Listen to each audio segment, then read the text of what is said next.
Welcome, guys, to today's AMA.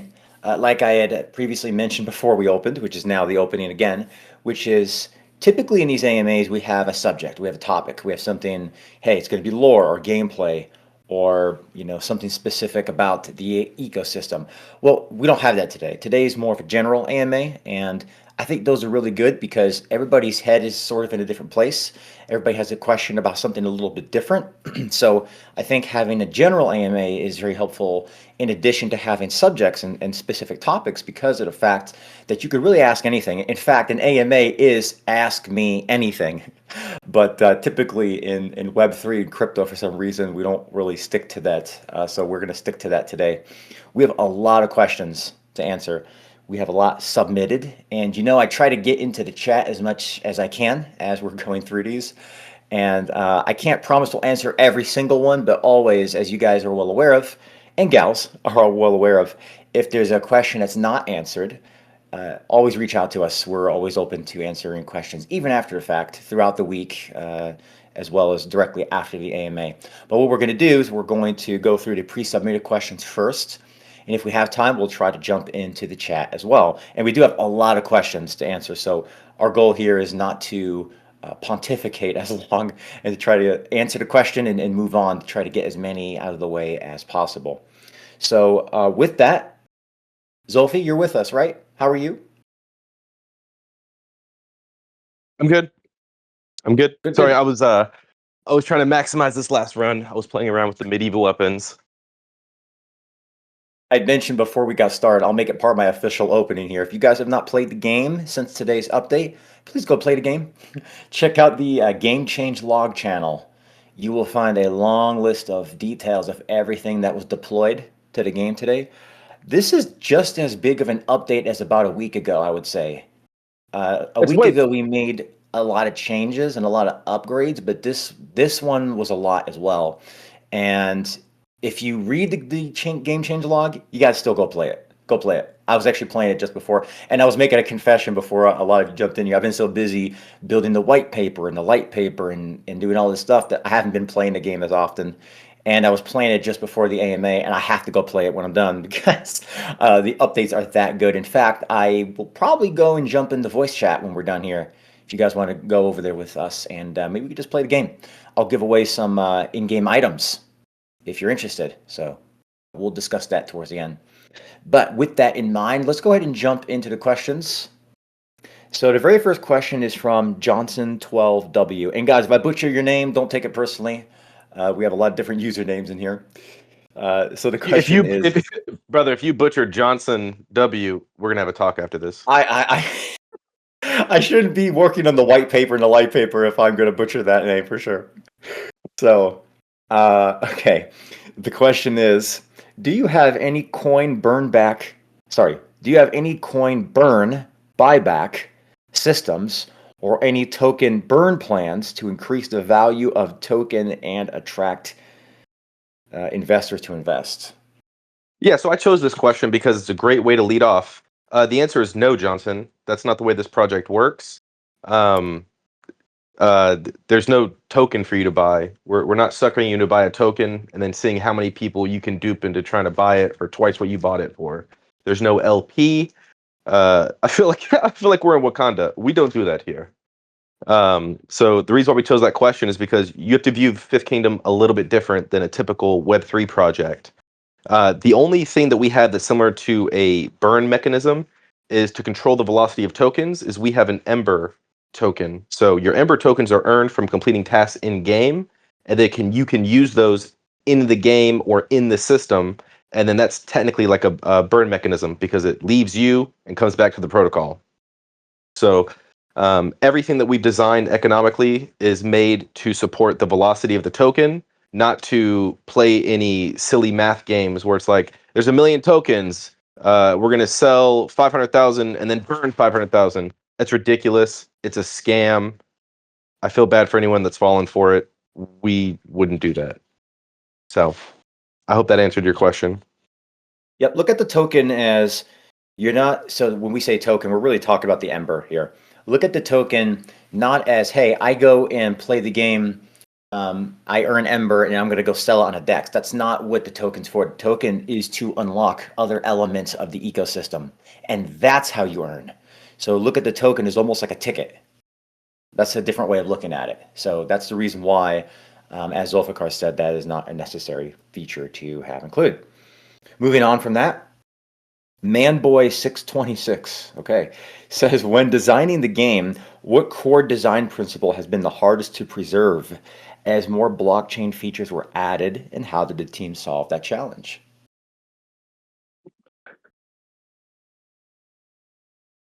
Zulfiqar, Sorry. you're up.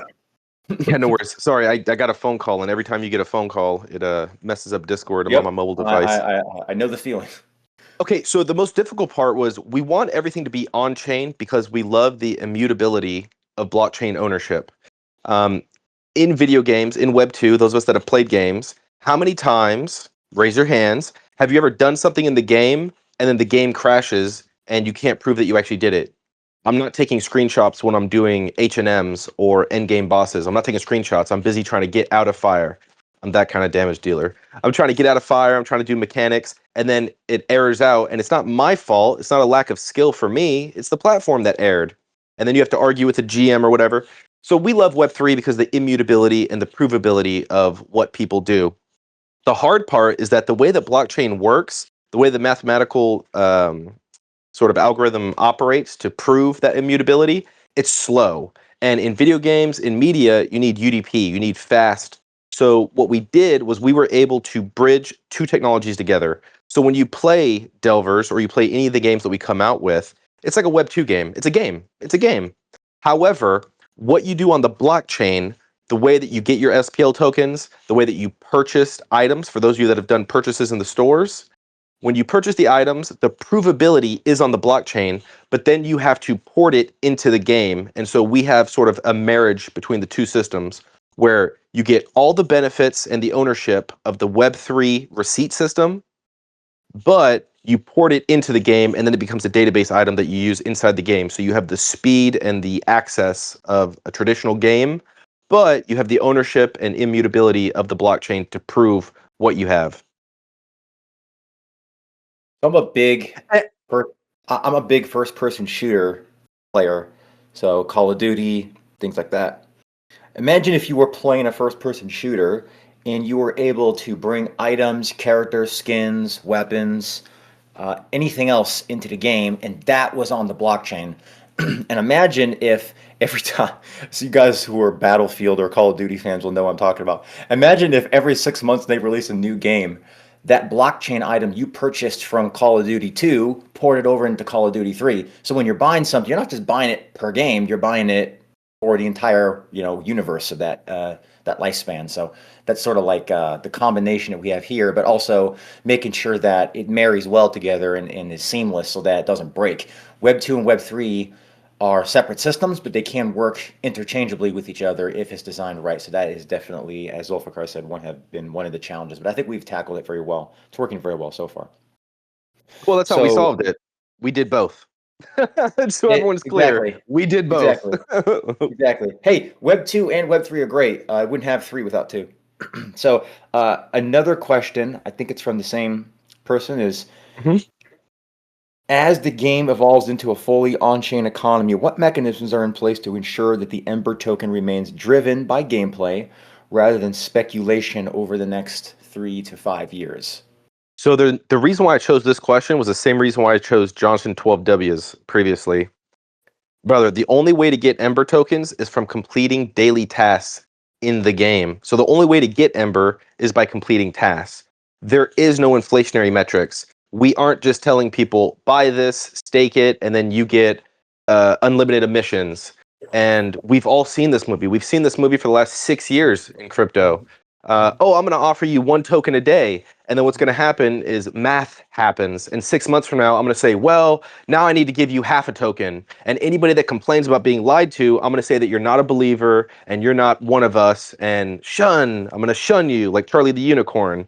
And then what's going to happen is I'm going to get certain people who came in a little bit later, and they're going to say, oh, this is okay, I'm fine with this. And they're going to dogpile on you. And then 6 months later, math is going to continue to happen. And then I'm going to say, okay, well, now we have to have another happening. So now everyone's going to get a quarter of a token. And anybody that's unhappy with having the goalpost moved, I'm going to say you're a non-believer and you're not part of the system and you don't care about other people.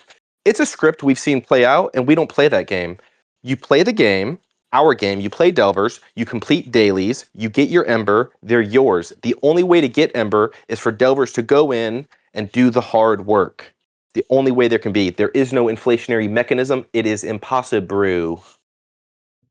Did Yeah, I answer your question? it's not a speculative system. And as far as, what if people trade it between themselves? Well, we'll get to that later, but it's not a speculation token. That's the reason why we are a different system. Okay, moving on. No, you've answered that, I think, very well. I think this is, also Johnson 12W. So what is your strongest advantage that you think will make your team leading the market? I don't. By the way, really quick, I'll answer this. And I'll pass it to you. I don't know if you folks have looked at the NFT space. Actually, forget NFTs. I don't know if you've looked at the crypto Web3 digital asset, whatever you want to call it, space lately. At what projects are launching. How many of them have a real team with real people, with real LinkedIn's, with real backgrounds and real professions and real specialties? Because I look around the market and I see pictures of gorillas and I see pictures of chickens and dogs and cats running projects, and I don't know who the people are. I don't know what they do and why I should trust them. So you can find the things in the Web3 space, especially if it's public. You can't fork a team. You can't copy and paste a team. You can't copy and paste passion and skill set into something.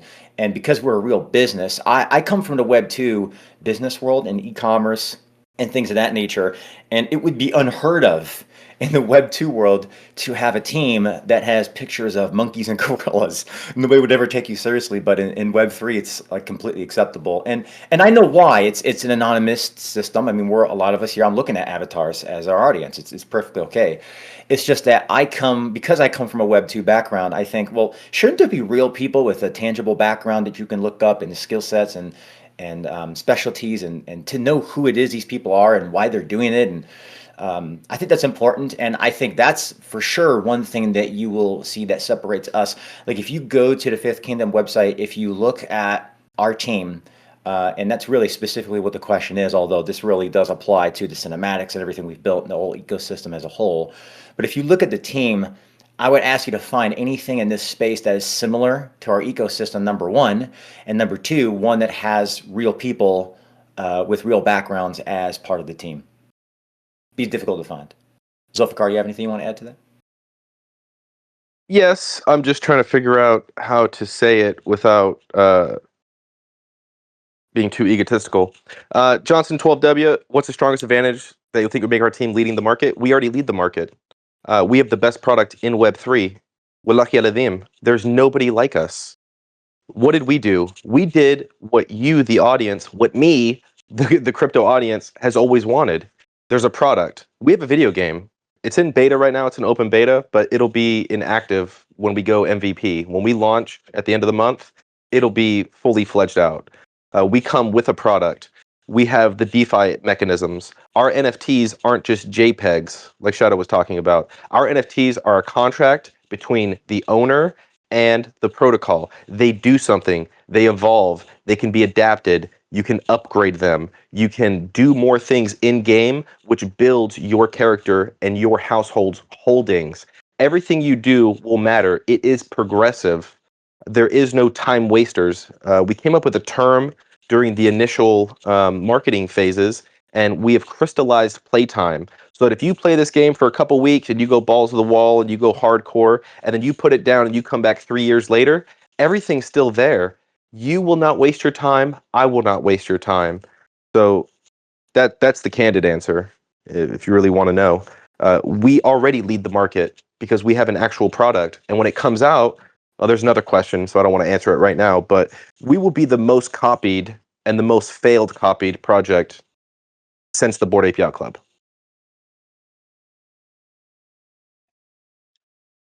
Shout out Gargamel. No, no, that's a great way to answer. I was trying to think if I could add on to it. Nope, nothing to add on to there. Well, this is a good one. To Zuz out. Yes. So the question has to do with the ecosystem and explaining it. So Tozazat, am I saying that wrong? I'm probably sure I butchered it. So he's saying, sincerely, Fifth Kingdom is an outstanding ecosystem. Well, thank you. I appreciate that. But its complexity is very high, and it might be difficult for beginners to comprehend. How do I explain Fifth Kingdom to a newbie and would gain clarity about the ecosystem? That's a really good question. I have an answer. Zulfiqar has an answer. We'll start with him. We'll end with me.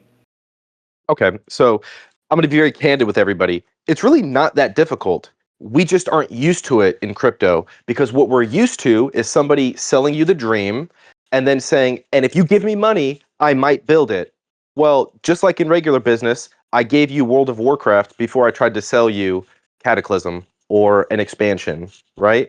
So if you wanted to explain Fifth Kingdom to somebody, really the way you explain it is, look, it's a Web3 project where you own an NFT that is your lord. You can have a party of up to 5 companions, and then what you do is you invest in these yield-bearing digital mechanisms inside the world, and then you extract digital resources from the world, and then you use those digital resources to build the world. So I've explained it before. Step one is you get into mines, you pull the gems out of the mines, then you use those gems to make things. You pull the metals out of the mines, then you use those metals to make things. What things are you making? Items, gear, accessories, buildings, ports, entire cities. And we'll get to that in a later question. But really, if you just want to nail it down, we fixed 3 things in Web3. One, we fixed DeFi. It's a truly decentralized platform where the players and participants have ownership. 2 is play to earn. Your time gets rewarded based on something you do in a game, and it has value. 3 is governance. The governance of the project is dictated by the lowest levels, by the actual players and unions of players called guilds. So if you want to understand Fifth Kingdom, you have to understand all 3 prongs. There is a DeFi component, there is a play to earn component, and there is a governance component. And the 3 are, I want to say, the 3 are one, right? So it's a 3-pronged approach. So it is a Web3 project, it is a company, and that's the way I would explain it. And then, of course, when you dive into it, there's a lot of really cool stuff. But there you go. Play games, get paid, stake your USDT, get paid, make things, trade them to other people. And there's more I could say, but there's other questions and I don't want to answer them right now. But again, everything you do matters. It's either going to matter to you, it's going to matter to a person that you do it for, it's going to matter to your guild, or it's going to matter to the person you sell your NFT to 10 years from now. So I'm a big fan of something called the 80-20 rule. Some of you might know what it is. For those of you who don't, go ahead and Google it. It will change your life. It's known as the Pareto's principle. Pareto Basically principle. means that 80% of your results usually only come from 20% of your actions.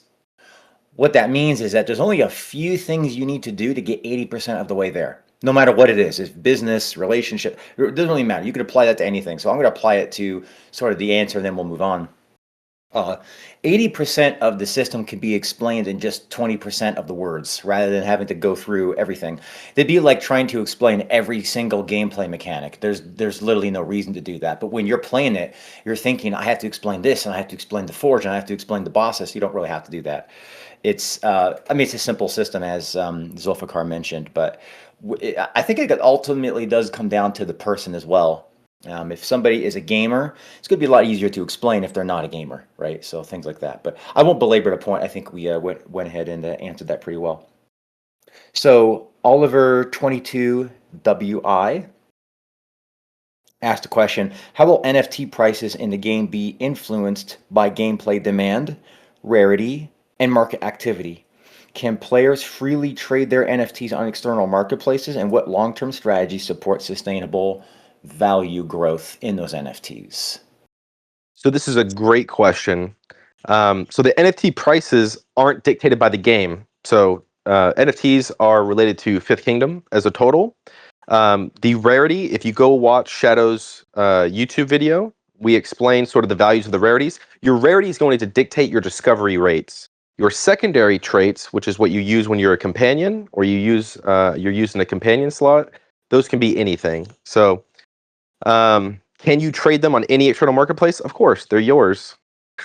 What long-term strategy supports sustainable NFT value growth? You really need to go watch that YouTube video. The easy answer, and it'll make more sense if you go watch the video, is like I said before, everything you do inside the ecosystem, everything you do in the game, everything you do inside the DeFi aspect, you hold on to that. Those are your households. Your household owns that. So, for example, if you have an NFT that you purchase for 250 USDT, and then you go and deposit 10,000 USDT into mines, it's a 10,250 USDT valued NFT, isn't it? So when we used to see NFTs get purchased for $40 and then flipped for 40,000, it was all speculative market. It was all speculative. It was gamble. It was somebody wanted that for some reason because they thought somebody would think they were cool. Our NFTs have an actual value because there's a skill, a time, and a stable coin backing behind those. So the value of the NFT isn't just the rarity, but it's what has been done with this NFT by the person that held it before me. So each one of us is going to be a dwarf sitting on the shoulders of a giant. So that's the way I would answer that question. So 5 years from now, if somebody decides to offload their NFT and you go to buy it, you're buying 5 years of value because that person did stuff for 5 years. You get all their titles, all their achievements, all their bloodlines, all their deposits, etc. Check out the light paper as well. This is also explained in the white paper, but the light paper might make it a little easier. As Zulfiqar mentioned, your progress follows your lord. So whether you have a full household or just a single NFT, and that's your lord, Zulfiqar gave the example from the standpoint is if you put USDT into a mine, and that is one path, as I explained in the light paper. The other path is you play the game, you have Ember, you put that Ember into mines, and you're earning fees each month. That also follows your lord. So all the stuff you do to earn in the system follows your lord. Well, what is that lord, that NFT, whatever you want to call it, what is that worth to somebody else? That you already have some progress in it, and they don't have to put the time and the effort and the blood, sweat, and tears in to get that progress. They'd rather buy it from you. What's that worth to them? It's going to be worth a little bit more, is my answer. I won't give a price, but it's going to be worth a little bit more, right? So the value follows the NFT. The progress is in the value. So moving on from that, same Oliver asking the same different question, same person. Some NFT attributes can be updated through transactions. Could you explain which NFT features are upgradable, how these updates work on chain, and whether upgraded NFTs gain additional gameplay advantages or marketplace value? Can I I'm go? gonna let you. Yeah. You go first, and I'll go second. Per Okay, usual, awesome. Awesome. gentlemen first. Okay, so thank you, sir. Okay, so which attributes are going to be upgradable? Those are going to be things like your titles.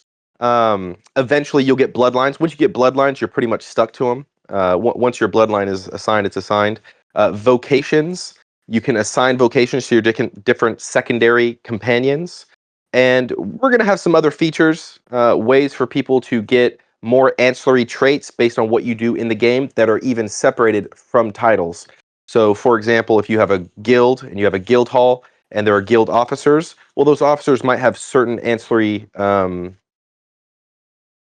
have control panels that are only available to people that are billeted with those offices in the guild. Things like that. How do these updates work on chain? It updates your NFT. It updates the Web3 contract. And then do they gain additional gameplay advantages? Yes. And do they have marketplace value? Of course they do. If you were going to buy two items, item A and item B, item A has a title that increases the amount of dailies you can get daily. So now all of a sudden you can get more Ember than the average Joe. And then item B doesn't have it. Item A is intrinsically more valuable. I hope that answered the question. Yes, it did. We'd like to see a lot of actions inside of our ecosystem have a benefit. So for example, now you guys see sort of how Ember is earned. You perform some task in the game, you claim the Ember. Imagine if there was something similar for your household. Not exactly like that, but just imagine, hey, you unlock a companion slot. Your primary lord gains a little bit of experience. You place an NFT as a companion. Your primary lord gains a little bit more experience. You go and you claim your resources every month from the mines. You gain a little bit. So as you're using the system and as you're really just performing the actions inside of the system, you're being rewarded. Kind of picture your NFT sort of leveling up as a result of that, right?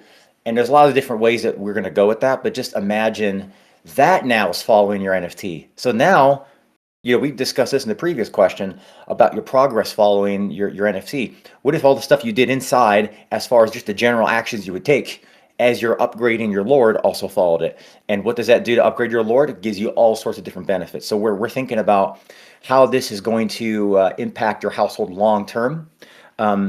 Right now, it's essentially the two-pronged system, but imagine when you have the household side of it actually gaining experience, just like you do as a player. Sort of the direction that we want to eventually go into. So Owanda 0A is asking the question: can players evolve? I think we almost just answered this, but can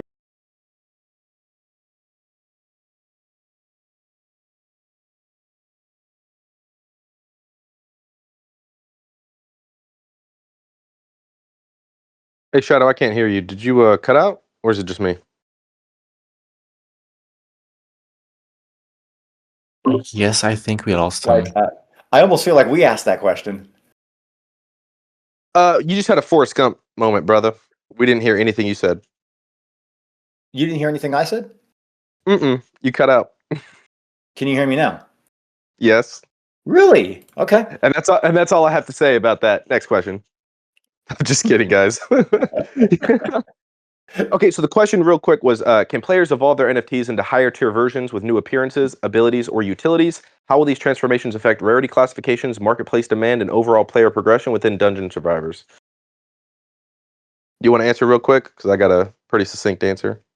Well, no, I was joking that this almost seems like a question we put in there from our calls. I was wondering if this person was listening to what it is we're saying. No, you start, and I'll answer it after you're done. Yes. The answer is yes. Okay, simple enough. Well, it's interesting because you're touching on something that we've never publicly spoken about, which is new appearances, Oh, abilities, come on. utilities. I know I'm not. I'm going to leave it. I'm going to leave it alone. But that's it. See, this is where I know the questions you guys are asking are probably questions we are asking ourselves, right? This is what's great about a community that gets and understands the ecosystem. You ask the same questions the founders are asking. That's how I know you guys are in line with what it is we're building here. I think that's about all we want to say on that. But the answer is yes. We will have all of that. Yes, yes, and yes. Mm-hmm. Okay, I'm going to most certainly butcher this next username. I think it's Abarihan. Aburahan. Aburahan. Abarihan. Yeah. Okay. Abarihan. Abarihan. 00592. Okay. There you go. How do you envision NFT ownership evolving as the game expands? Will future updates introduce additional utilities, staking opportunities, or ecosystem-wide benefits that increase the long-term value of collectible assets? Yes, 100%. So as the entire ecosystem evolves, your NFTs will allow you to interact with each one of those features. Those features are going to come with their own um, intrinsic playability, which means you're going to need the ability to interact with those features. So for example, right now, the only skill that our secondary companions have is elite mining skill. Why? Because mines are the only thing available. As soon as we have forests and we have hunting and we have um, farms and we have all these different things, you're going to need different skills. And so you're going to have to learn those skills and then apply those skills to your companions in order to take advantage of those systems. Also, we're going to offer enhanced features. So how you interact with the mines right now is the basic way, it's MVP. However, we're going to have more things that you could do with the features that already exist. So if you notice in the game, if you notice in Delvers, I keep saying it's like a whole new game. Nothing fundamentally has changed in the game. The game operates the same way it has for the last 3 months. There's just more things to do. And when you have more options, it makes you think differently. When you have more enemies, it makes you do things differently. It's just a richer, more fulfilling environment to participate in.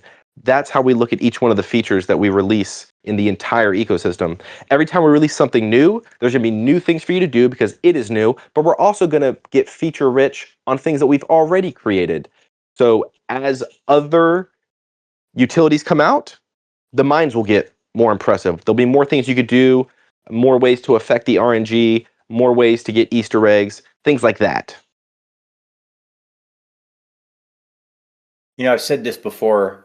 This right now, the game we have right now, actually, I would say the game we had several weeks back is something that a lot of projects, I really look at us more as a business, but a lot of projects would hope to have after they've already taken your money, maybe 6 months down the road. It's not a knock on all other projects.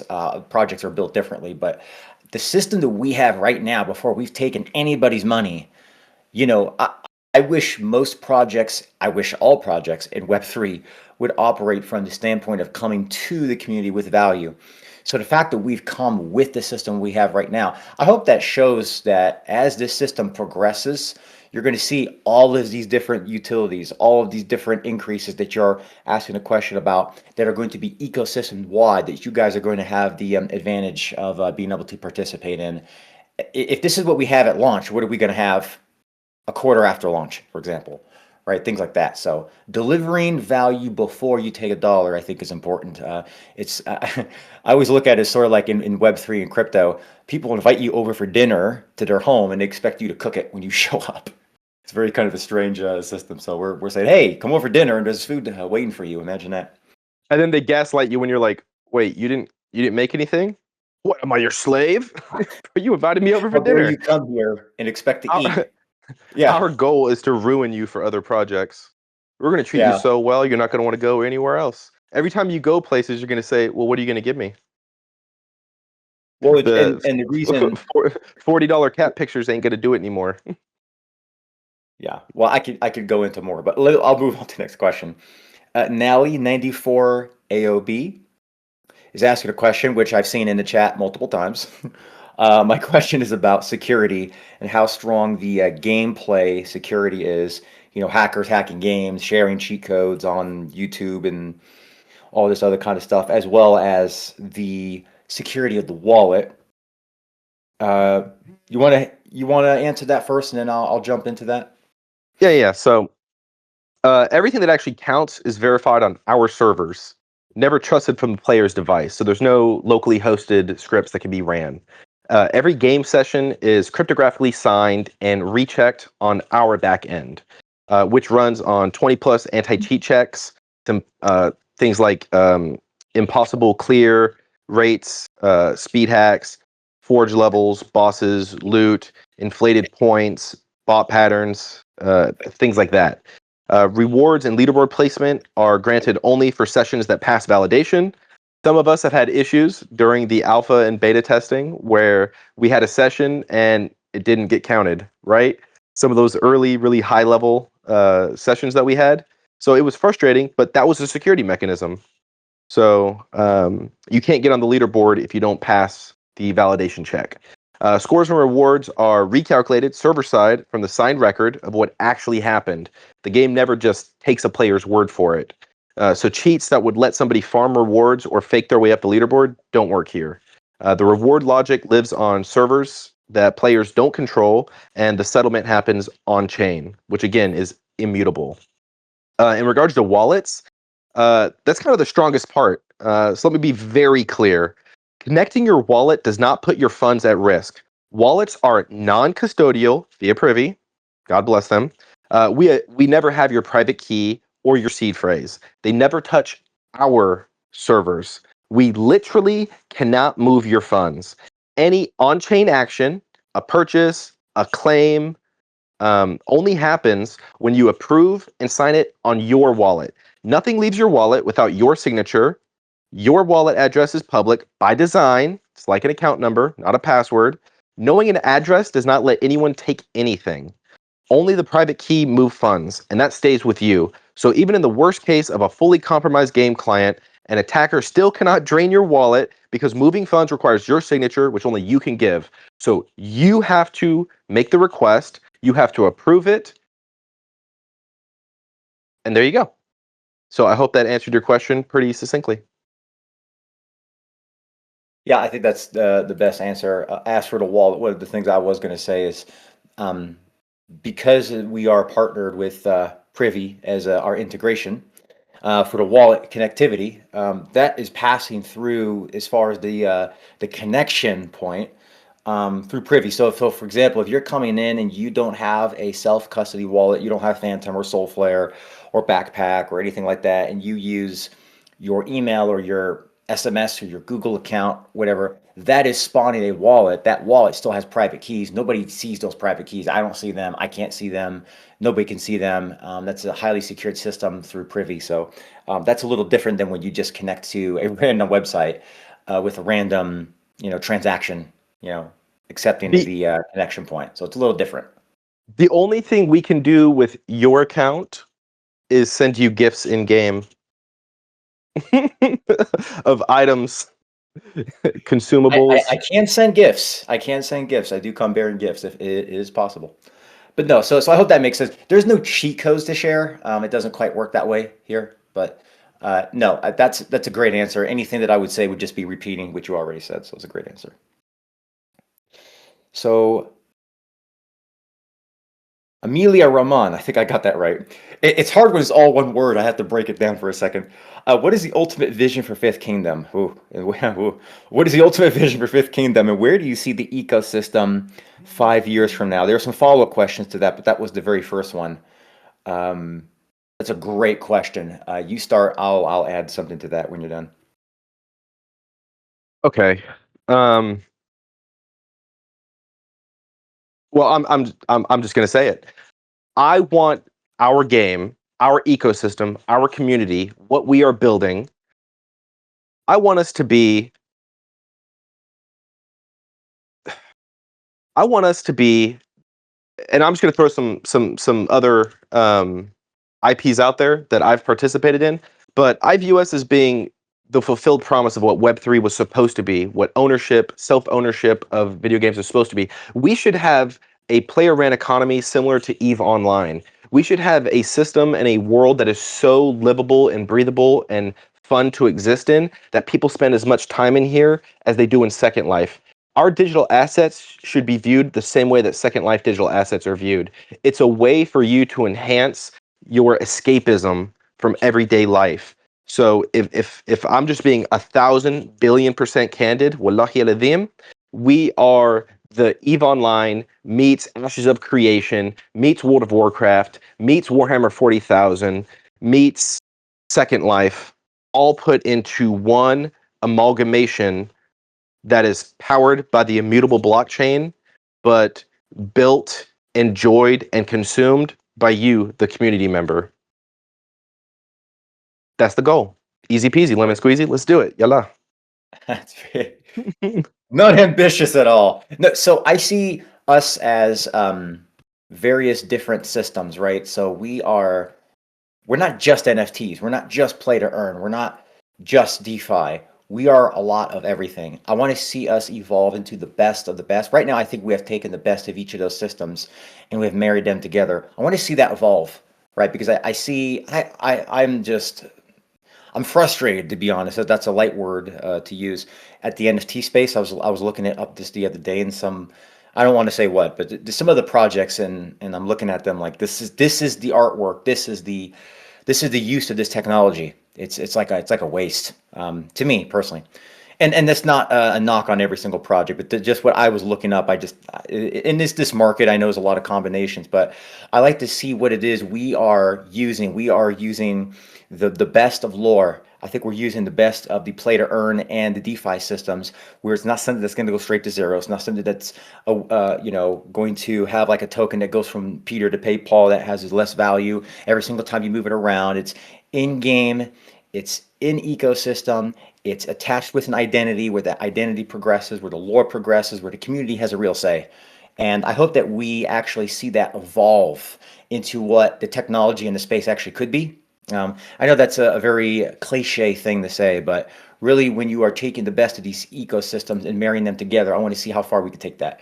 So, sort of, to piggyback on what Zulfiqar was saying, my goal also is to see the technology and the use case for that and something that is enjoyable and actually solves a real problem, be able to progress as far as we could take it with everything we have planned coming. So, the same person has asked several questions, so I won't keep repeating the name. But the next question from the same person is, every great game has a defining feature. What do you believe will make Fifth Kingdom unforgettable in the eyes of players? What do you The think will things make that it you can make, unforgettable? the things that you can make. All of our SPL tokens are a resource, and we did that on purpose. When you get your resources, when you get your metals, your gems, your whatever, you get to make things with them, and the things you make are going to be used by somebody who wants to enhance some aspect of their experience. That's what people are going to enjoy, the user generated content. We give you the Legos. I can't wait to see what you make with them. Wow me. Wow me. I've seen my young child make some interesting things with Legos. um, how do you balance creating an enjoyable game while building a sustainable long-term ecosystem? That is a really good question. That I have a very easy answer. It's the lore. Candidly, so we created we've Shadow and I have worked on so many different ecosystems, and we've worked on different tokens. We've worked in different companies and different projects, and it's one thing when I get on a whiteboard and I'm doing the ones and zeros and I'm talking like a robot, beep boop boop, architecture speak. It's different when you're able to put on top of that a cohesive narrative. We have DeFi meets TradFi meets play to earn gaming meets player owned governance, all wrapped in an immersive narrative, and that narrative allows everything to have a title, a brand, and a label that's just easy to mind map. So these are very complex, high-end systems. But when I say, no, your lord runs a household and you deposit into mines, those mines extract resources and treasures, and you use those treasures to make items, accessories, whatnot. It's easy. I don't have to say, oh, you're doing this, and you carry the one, and beep, boop, beep. We don't have to speak like robots. We let the robots do robot things. We let the humans do human things, which are dream, innovate, and live. Your Yeah, turn, I look Shadow. at them. I look at them as sort of separate systems in a way. In my mind, I'm looking at them as separate systems. You have sort of the long-term sustainability of the ecosystem, plus you have the enjoyable game, which is a little bit more of the short-term, mid-term sort of concept. And each system has to be developed individually, but together, if that makes any sense. So as you're developing one thing, you cannot break something else. So everything has to make sense for today, it has to make sense for tomorrow, and it has to make sense for next week. So when you're asking that question, which is it's a really great question, because I've seen games break things by making changes. I'm thinking, did you not think of how people are using this? I think what really helps us a lot as founders is we use our own system. We eat at our own restaurant. We are consumers of our own product, right? And I think coming from sort of Web3, where you have a lot of, again, not to bash other projects, but I think you have a lot of projects, I'll just use the word, come out, release something, whether it's an NFT or whether it's a token, it doesn't matter what it is. I don't know if they're all using their ecosystem. I don't know if they're actually all consuming their own product. And I like to consume my own product. So coming from e-commerce, again, you would consume and use your own product, try to break it, try to see what's the good, what's the bad, before you ever launch it. And just because we're in a digital space with Web3, that doesn't mean that experience should change. In fact, it should be just like Web2, but even more so. So the fact that we are gamers, we are crypto people, right? Nerds. I don't want to use a word, trying to avoid it, but we kind of have been in this space. We've been rugged. We've had things work out, most things not. And you kind of look at the system just as a whole and you say, well, if I'm going to release this, I should understand it. And I should not just understand it as a founder, I should understand it as a participant, as like you guys would. So I think that really helps us also when we're building both sides, the long-term, short-term, sort of ecosystem versus the enjoyable gaming aspect of it, to understand it from a consumer, not just from a founder. And the next Yep. question is, what lessons from early community feedback have already changed the direction of development? Well, the most immediate one would be we weren't going to have Delvers until after we launched. So everybody, our plan was to release Delvers 30 days after we sold the NFTs and went live. And it was actually my good friend Jean-Claude, who's here on stage with me, in a team meeting. One day he said, "Why don't we release the game before we launch?" And I felt like Joe Dirt when they asked him why he doesn't cut his wig. I was like, yeah, I guess we could. We could. And so that's why last I think it was May we released the early alpha testing. So that's the most immediate example I can think of. Yeah. So the fact that you guys have the game, you have Jean-Claude. So thank you, Jean-Claude, for giving us the idea to have the game early on. That's been a great suggestion. And there's a lot of things. It's hard to go down the list and think of different things, but there's a lot of feedback that is oftentimes aggregated. In other words, it may not be just one thing. It might be 3 or 4 things that you guys are suggesting that all come together that create an idea. So things like that, right? That's really part of getting feedback, and that's also part of us being, like I said, to piggyback on what I just previously answered, as being consumers of our own product. Because when you make a suggestion or feedback, we understand what it is you're saying. We don't just understand from a building side. We understand from a consumer, from a player, from a participant side. So putting all those together just really helps us come up with new ideas and feedback and upgrades and changes. And again, have to make sure it doesn't break something. So that's why not all feedback is always acted upon. So how do you ensure that new players can easily join the ecosystem without feeling overwhelmed by its depth? That's a great question. It's a really good question. It's a great question. So it's like if any of you have ever downloaded a mobile game, like for example, I'll just small plug, but if you go download like Mobile Legends Bang Bang, right? The game's been out for so long and there's so many features. Once you download it, you just get bombarded with pop-ups and seasonal promotions and and buy this, buy this, buy this, buy this, free that. I don't even know what I'm doing. Like when I first started playing, I was like, what am I doing? I thought this was like Dota. Um, we can't have that.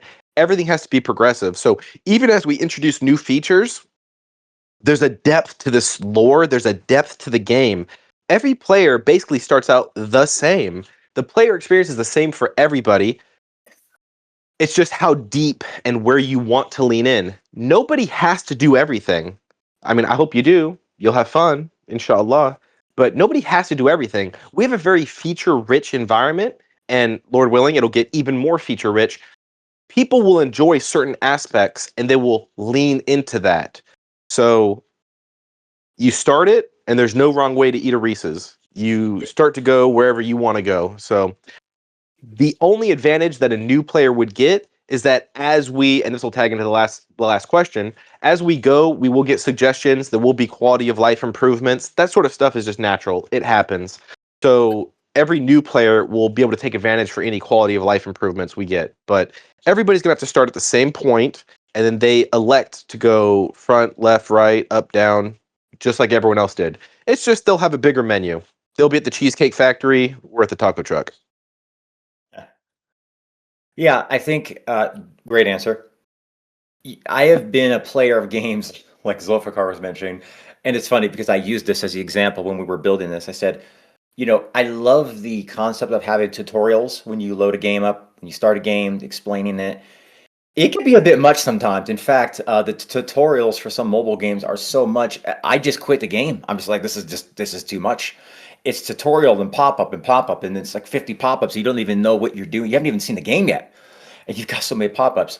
So, there's obviously nuances to every game. There is you could do this and this, and there's strategy, and it's like a funnel. You can start the game, and I think it's very, very simple to play. As you're playing it, you start to figure things out pretty quickly. You don't have to understand every single aspect, as Zulfikar mentioned. in order to play it. But that's also where I hope the community helps as well a little bit. You know, as people come in and they ask questions, obviously we're here, the mods are here, but you guys are also here. And I hope you help your fellow community players out there coming that might not understand it. And that's why I'm trying the best I can to overwhelm you guys with as much documentation as I can overwhelm you guys with. So you got the light paper, you got the white paper. We're building out a wiki, which is coming soon. I've mentioned this, but I'm also going to be building a quick start guide. So you've got the light paper, which is visual. It's not as detailed as the white paper. Then you got the white paper, which is very detailed, but not very visual. I plan to continue making more YouTube videos, kind of showing you how things work. So there's that modality where you can watch it as well as read it. But then also want to have a quick start guide, which is like a 2 to 3, maybe 4 pager. That is like, boom, we discussed earlier 80-20. That would be like an 80-20. So my goal is to sort of overwhelm you guys with just, there's never a question that shouldn't, hopefully, there's always going to be a question, right? But there shouldn't be a question that isn't answered already. And, you know, I think the fact that the game is easy to pick up and play and get started with, that gets you immersed in it and it's fun. And then you're going to realize there's ways to earn and it's gonna kind of pull you in, as opposed to a lot of crypto projects where you're like, there's tokens and there's systems, and that's a little harder to get started with. It really is, as opposed to a game that's free to play, but you know, you own in order to progress. So I think that answered that question. And moving on to the next person's question, and I know we're 50 minutes or so in, so we're going to try to rush through these as much as we can while still answering them. Yeah. Luther Maxell, yes, Luther Maxell is asking, what is the biggest technical or design challenge that the team has faced so far, and how has it been overcome? So, candidly, we haven't really had a difficult design challenge. Building systems is more natural to me than breathing. The hardest part has been legal, because we are a global company and we are trying to service a global audience. And the way that tokens are treated in different regions and jurisdictions and countries is completely different. And some countries have reciprocity, others don't. So, it's actually been the legal component of how to create a Web3 system that is respective of all jurisdictional bodies that we participate in. Governments suck, candidly. And it's expensive to work with them, just as much. Yeah, but we love our legal team. God bless them. God bless you, Again, Slam. God bless you, MD. has there been? I have not seen a legal team on most crypto projects, let alone NFTs, let alone game play to earn. I know I keep going back to that, but it's something to point out.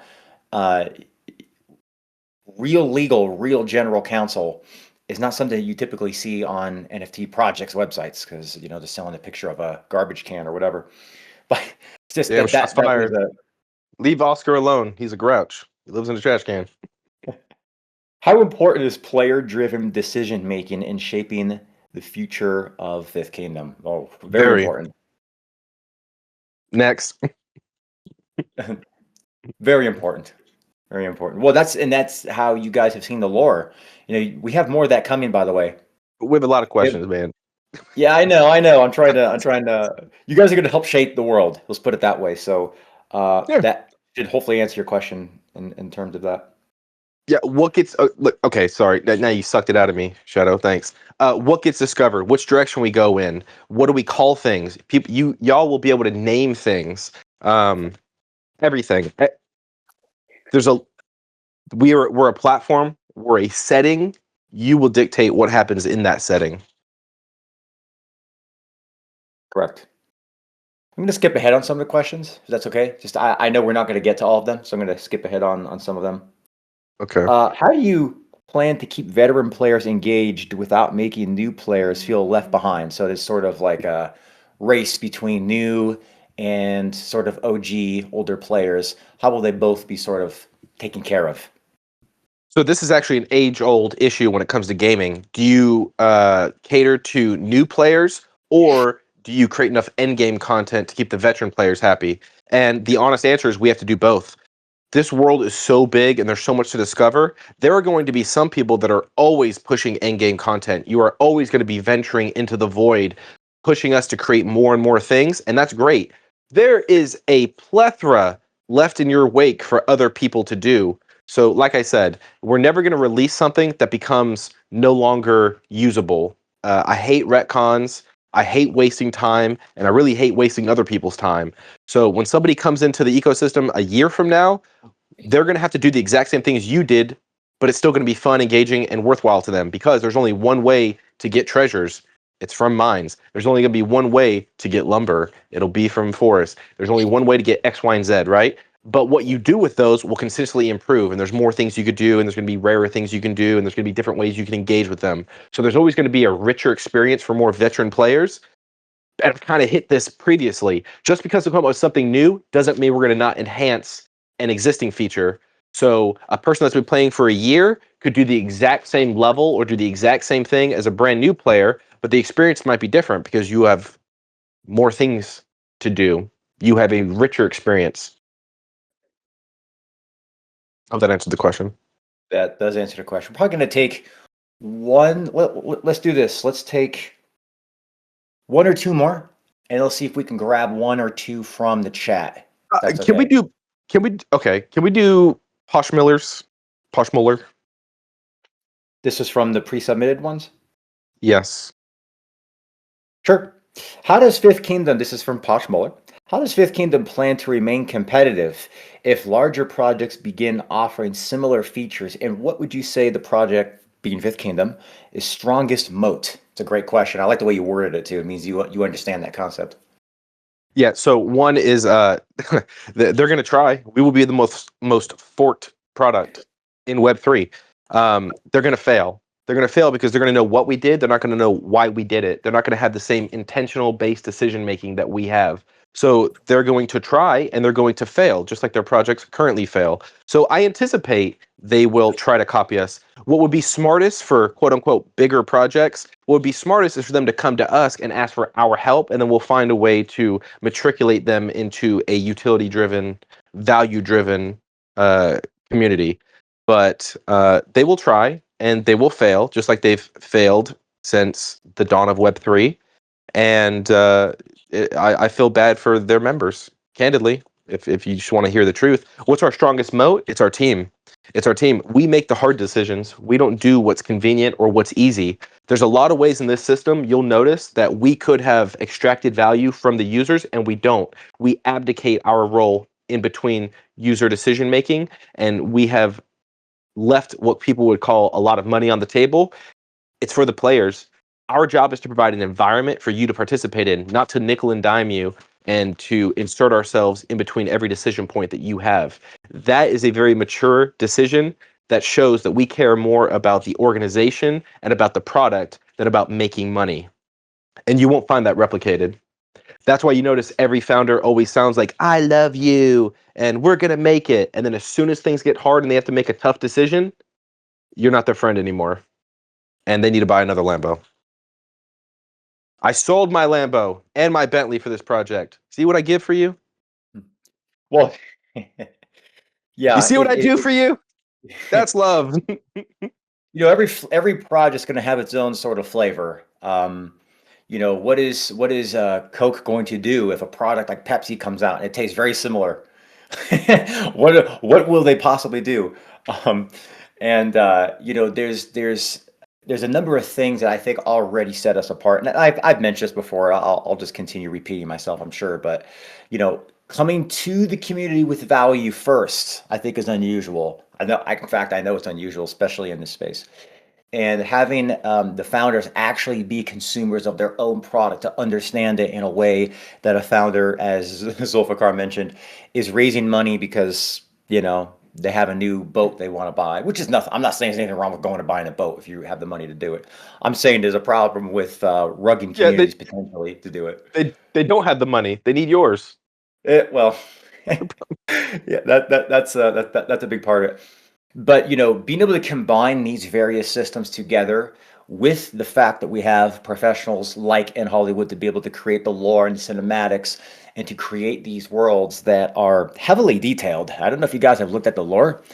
If you haven't, go check out the lore and see how heavily detailed it is. Wait until you see the wiki. It's even more detailed. You want to know the weather at one part of the map on a kingdom, you're going to know, for example, things like that. Being able to take the time and attention into every aspect, the High Lord aspect, the gaming aspect, the lore aspect, the NFTs, with the artwork, with their use case, with the fact that they continue to own the progression, and being able to do that before you've launched, to be able to do that day one and have those systems built the way they're built, and have a real team, to spend lots of money on legal, as we have said, and all the various partners and founders and team that we have. That's definitely an unusual thing in this space. That's going to be ultra hard to fork. That's going to be pretty darn hard to copy. Doesn't mean you can't do it, but a lot of people are not really willing, in my experience, in Web3 to put their money where their mouth is. I just have not typically seen that. They'll put your money where their mouth is, but they will not put their money where their mouth is. That's usually how it works in this space. So I think it's less about the actual copying of the project, and it's more about the inability to copy the team behind the project and the energy and the dedication. If they wanted to do it, they could have done it. How about that? If they wanted to do it, they could have done it. There you go.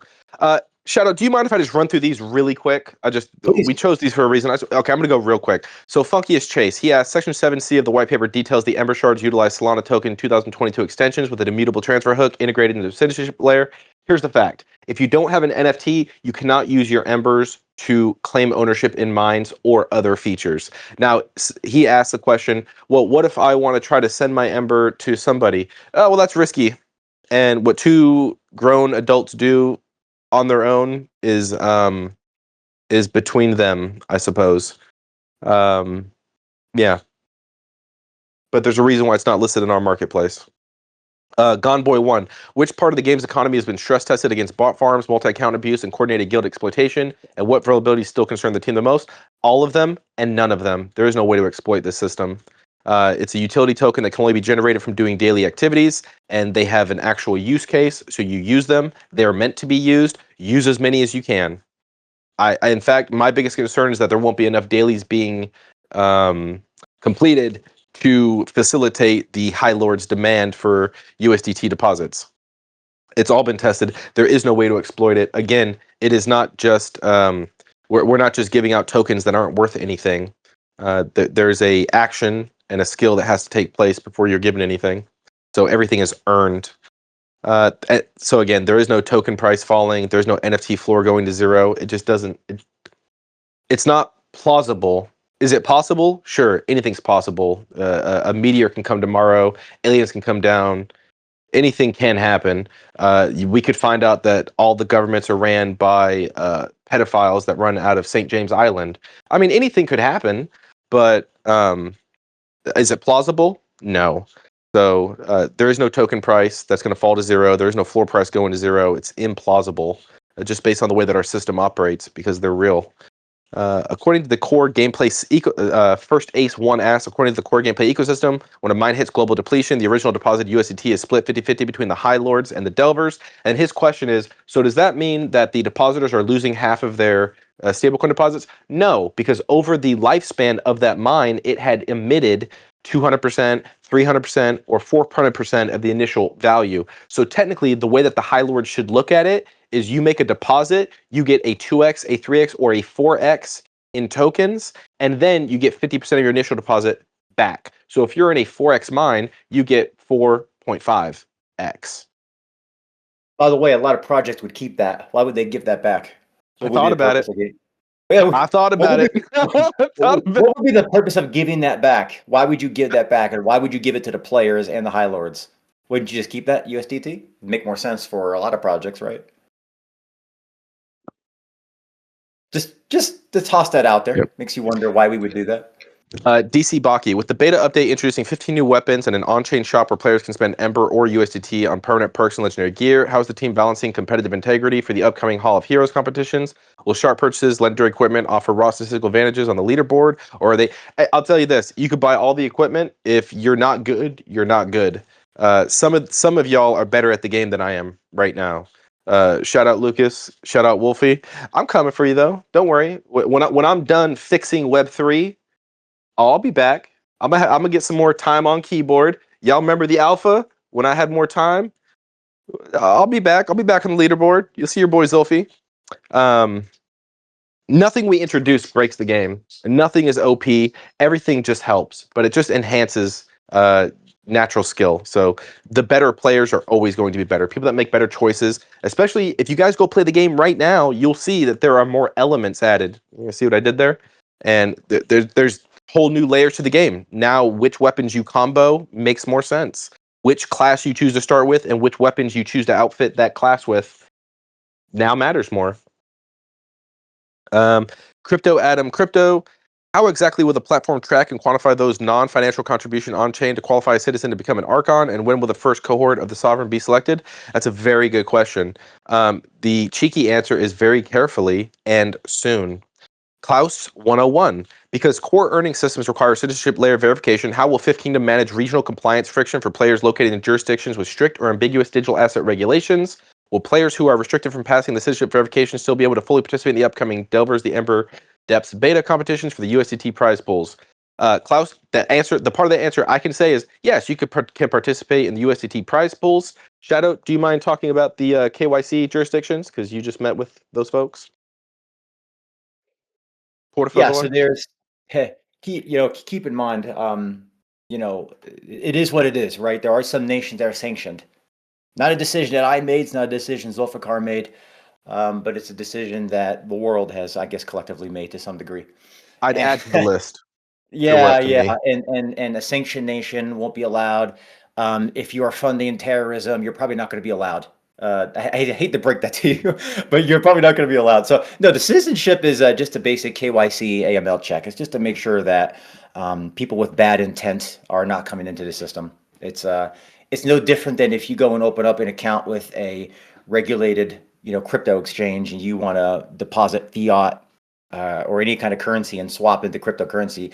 You have to KYC AML because there's an earn component in our system. There's many earn components in our system that requires the same KYC and AML checks to make sure that we're not dealing with somebody that's looking to blow up a building, for example. I got a lot to say there, but I'm going to leave it. Haroon Khan 0495 says, could upgraded NFTs become eligible for future staking, lending, or rental systems, allowing players to earn passive rewards while contributing to the broader Fifth Kingdom ecosystem? The answer is hell yes. In fact, you'll hear it here. It's not even in the white paper. We have a vocation that I call contracts. And so there's going to be one of your companions, you'll be able to make him a contract writer, and you will be able to sublet your household holdings and sell them as tradable NFTs.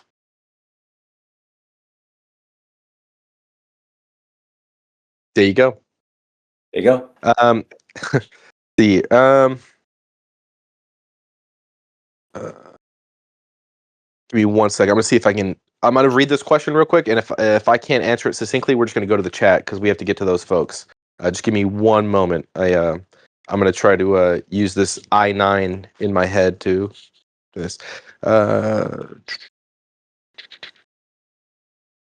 of the questions I am in the chat trying to respond to. We may or may not answer those publicly, but we're a little over an hour in, so we'll go a few more minutes and we will wrap things up here. Okay, so I already answered this. Basically, they asked about the capital risk. So this person asked the 50. Their question was about the 50-50. They call it a reality check, capital risk. It's actually not a capital risk because, like I said, you are getting the lifespan of the tokens that are being issued to you, plus your principal back. That doesn't usually happen.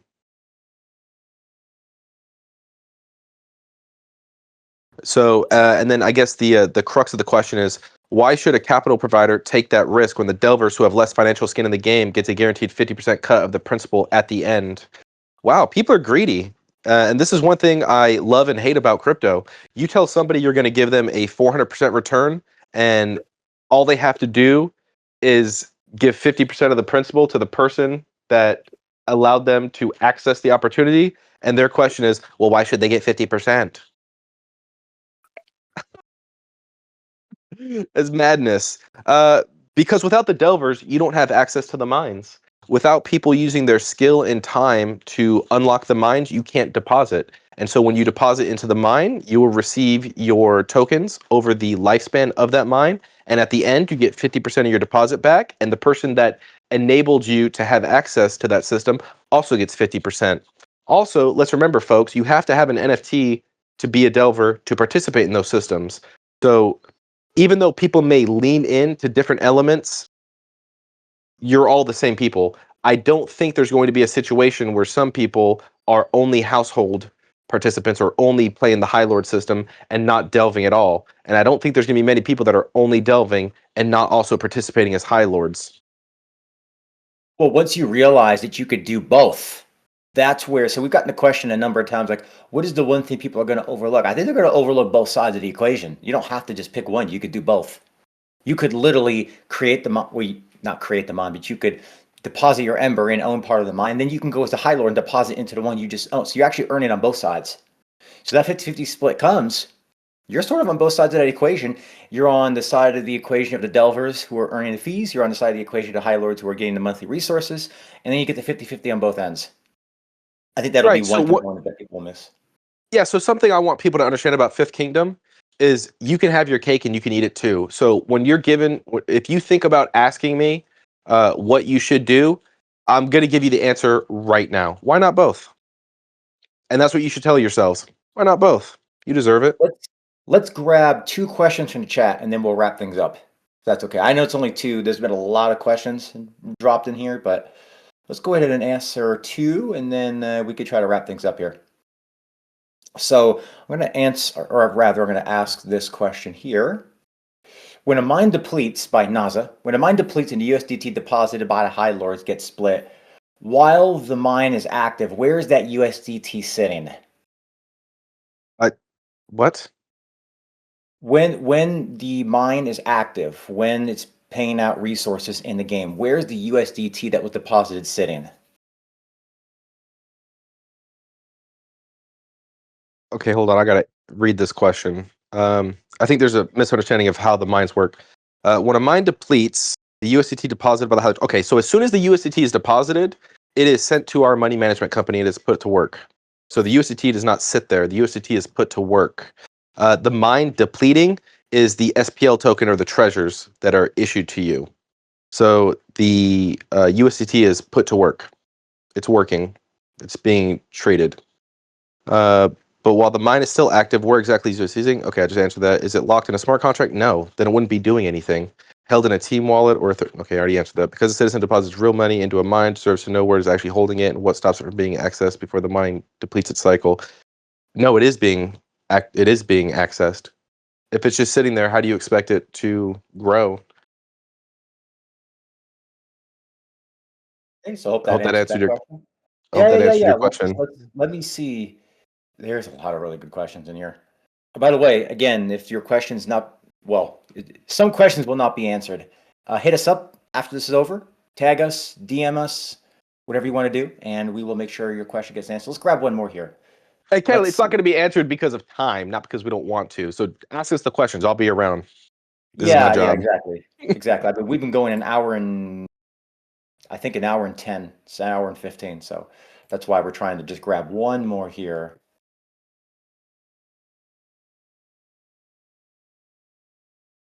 I think we'll grab this one from Sparks. What design principles guide the balance between rewarding skilled players and maintaining accessibility for newcomers without compromising the gameplay depth? Where's that question? I want to read it. That's from Sparks, more towards the top. Oh, way up here. 21 minutes in. Okay, here we go. Oh, he's got a red name. That's why. Well, you go ahead and answer it. I got to read it. It's easier for me to read these questions and answer them.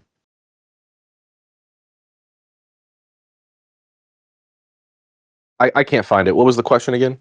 Yeah, so what design principles guide the balance between rewarding skilled players and maintaining accessibility for newcomers, all without compromising the gameplay depth? It's the Ember. I kind of answered this earlier. It's the Ember. It's the fact that in our store, you don't have to spend real money. You can spend in-game currency in order to buy things. So technically, everything is accessible through skill. But if you want to open up that wallet and skip the queue, I'll allow it. Yeah, I don't Shadow, do think you mind if we I was gonna say, do you Yes. mind if I just go through some of these chat questions because some of them are really good? But I'm I not know we're gonna running gild a the little lily. on I'm just gonna time. If you crush could them. grab, just grab a couple, and then we can wrap up. So I just want to make sure that I'm in the correct AMA. Jeez, I scrolled up too high trying to find that dude. Let's see here.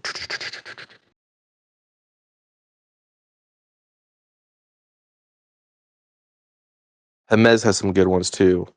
Oh, hold on. Okay, Forest 56. This looks interesting. If the Fifth Kingdom is truly player built, in quotes, what happens when we build something you never intended? How? If a guild finds a way to use the mechanisms to create a monopoly or a system that breaks the lore, will you step in as gods and reset it? That's sick. Yes, you should view me as a digital as a Just digital call me the god of Elohim lightning. I'm good. and Raiden incoming and reset it, or will you let the world evolve into whatever chaos the players choose? Where's the line between developer control and true player sovereignty? Ooh, I like that one. We're a setting. There's a setting. There is a set of options. There might be times when people do things that we don't like. It is what it is. If I wanted to be in control, it would be a linear story and it wouldn't be a setting. That's Um, why you have a say but in it. yeah, but being, I mean, there's going to be things the sovereign votes on that I don't like, but it is what it is. Yeah, that's part of community-led, user-generated content, etc. You have to be okay with what they choose, otherwise it doesn't work. But I like that step in as gods. You know, I put myself in the storyline. You'll see it, but I'm not a god. Maybe I should revisit that. Maybe I should be some sort of deity. No, I'm kidding. No, guys, we're not going to. In fact, we're fairly hands off. We are building a platform, and I'm excited to see what you build with it. But candidly, just so you're aware, there is nothing really that you can do that we didn't intend. Candidly, it's just I don't know what it's going to look like when you do it. Um, and nothing's going to break the lore. Uh, we've said it a million times. I have given you 300 years of history to build upon, but everything that happens from launch day on, you know, be a planeteer. The power is yours. Okay, Hamez Benz says lords can be unstaked freely, but companions locked for 45 days. One stake, both cost the same. So a citizen staking a companion is surrendering 45 days of liquidity on a real money asset with no additional compensation compared to a lord holder who can exit whenever they want. What does the citizen actually get in return for that 45-day commitment that justifies the asymmetry? Brother, it's what you can do during that time period. Your household is dictated by the vocations and the secondary traits of your companions. The Lord is the one that holds all the holdings. So anytime you want to trade your Lord, you're trading everything that that household has done with that Lord. If you get a new one, it's like you're restarting. So that's why your primary is treated differently than your secondary companions. But by having the secondary companions locked up, that prevents people from manipulating the systems of using the same ancillary traits and just trading them freely amongst themselves. So it protects the integrity of the system. Let's see here. Let's keep going. You mentioned that a core pillar. Okay, CJ Kelly, you've mentioned that the core pillar of Fifth Kingdom is that an NFT never becomes obsolete. How exactly will this design hold up in the Ember Depths? When the meta shifts and the new bosses or scaling difficulty, how can a player pivot their existing Lord or companion entities? So the NFTs don't have anything to do with the game at the moment. Of course, you're going to have benefits for having an NFT, yada, yada, yada. Those are things that we're going to implement. However, the game is just one of the utilities that we have. The game is just one aspect of the overall system, and it's never going to change. Every system we build, you'll just get layered on it. And so if you look at Delvers, for those of you that have been here for a few months, the initial game was much stripped down. Everything we've added has only made the player experience more rich. Imagine that player philosophy for this one game applying to the entire ecosystem. It's like Billy Mays. But wait, there's more. Just when you think this game is done, we're like a Bob Ross painting. If you guys know Bob Ross, I may be really aging myself. We're like a Bob Ross painting. Just when you think it's done, he layers something on top of it that makes it even better. Right. Hamez Benz asks, Phase 2 introduces the hatchery system and Phase 3 introduces harbor construction.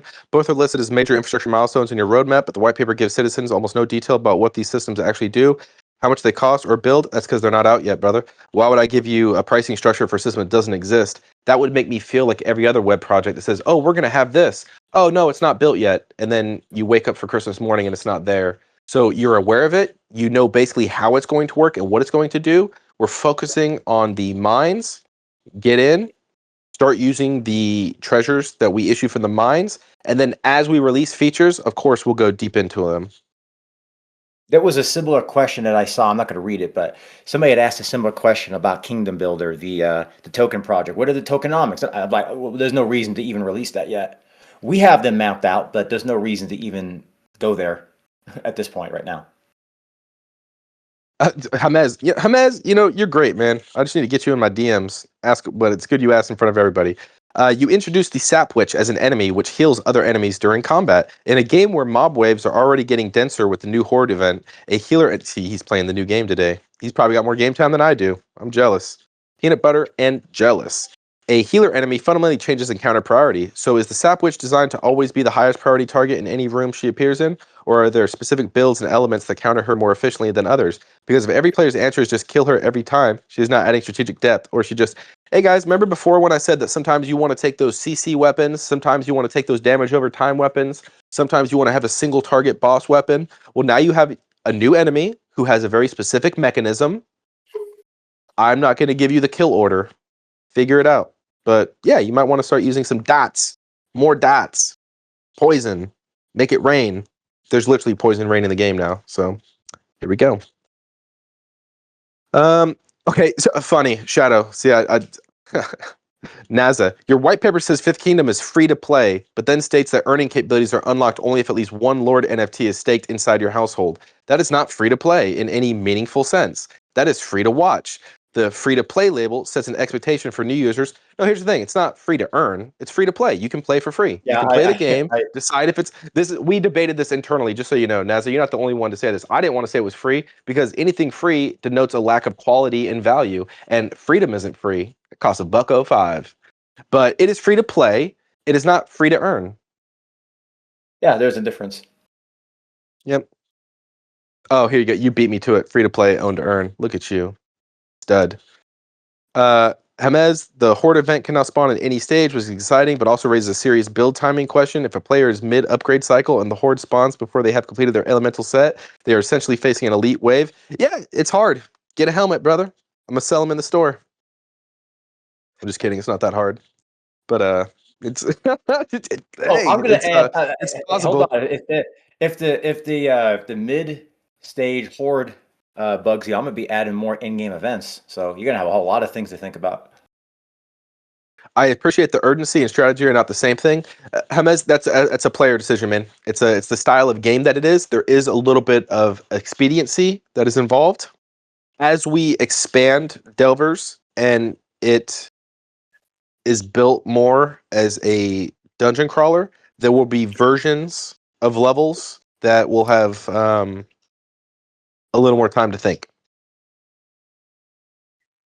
Oh, look at that. Yeah, the weapon swap fountain. It's awesome. Thanks, Lucas, for joining us. Appreciate it. I saw the message you had to run. No worries. We're gonna get every question in. I think that's Zulfiqar's goal is to get every question in. No worries. I don't want anyone to feel. Well, I've been busy. I'm late on some stuff, so Shadow's probably going to scoff when I say this, but I've been busy working on things behind the scenes, and I haven't had a chance to interact with y'all this week very much, and I haven't even had a chance to play the game. Imagine owning a gaming studio and not being able to play your own games. You're too busy with other things that are important in the grand scheme, but less fun. So Zampa asks, Fifth Kingdom's premise is companions, expeditions, and resource discovery in a new world. What real world or gaming problem doesn't putting that specifically on Solana solve that a normal live service game wouldn't? Have you ever heard of dead games? Can somebody do me a favor? Because I spent like maybe 4 or 5 years in Final Fantasy XI, and I have many fond memories in Vanadil. Can anyone go and log in to play online and play Final Fantasy XI? I want my H&M loot back. Oh, wait, you can't because it's the only Final Fantasy game that is no longer supported by the entire franchise. So now it goes Final Fantasy X, Final Fantasy X-2, Final Fantasy XI. Or sorry, Final Fantasy XII. It doesn't exist anymore. What we've solved is by having a decentralized platform with an immutable blockchain, is that even if I die, A'udhu billah. Even if I go away, if Shadow goes away, if the company gets taken over, if something gets moved, what we have built will supersede our time in this dunya. So what have we solved? It's real, it's player owned. The rules are already pre-established. One of the things about decentralized systems is we all have the protocol rules and we play according to the rules that are public and unchangeable. In fact, I'd like to see every game be on the blockchain. Can I say that? Because that way, when you buy something, you'd actually own it. The game owns it. The game company owns it. You don't own it. So I always use the Call of Duty and the Battlefield references. Every 3 to 4 or 5 months, there's a new game. Anything you bought for the old game, they expect you to buy it all over again. It's crazy. I can't believe it.